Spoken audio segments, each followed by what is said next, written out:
Emily Thornberry. Thank you very much, Mr. Speaker. I'm very grateful to you for granting this urgent question.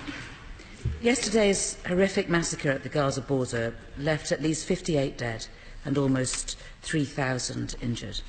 And our first thoughts today are with those Palestinians mourning their loved ones or waking up with life-changing injuries.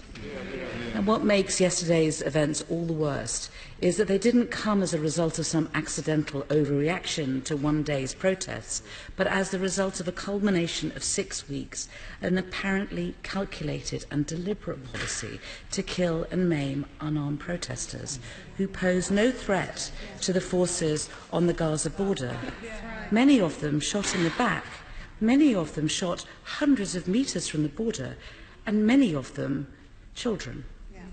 And if we are in any doubt, Mr. Speaker, about the lethal intent of the Israeli snipers working on the border, I'm afraid we only need to look at the wounds suffered by their victims. On hunting websites, Mr. Speaker, in America, they regularly debate the merits of 7.6mm bullets versus the 5.5mm bullets. The latter, they say, is effective when you want to wound multiple internal organs, while the former is preferred by some because, and I quote, it is designed to mushroom and fragment, to do maximum internal damage to the animal.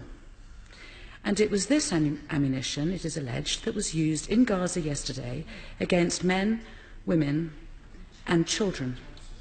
On the very first day of the violence, Mr. Speaker, the UN Secretary-General called for an independent investigation into those incidents, and last night the Kuwaiti government asked the UN Security Council to agree a statement doing the same, only to be vetoed by the United States.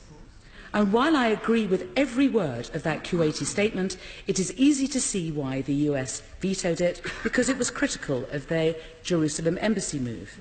So can I ask the Minister of State today if he will take the initiative, not just in supporting a new Security Council statement, but in helping draft a new statement, making no criticism of any party and no link to any other issue, but simply calling for an urgent, independent investigation into the violence in Gaza to assess whether international law has been broken and to hold those responsible to account.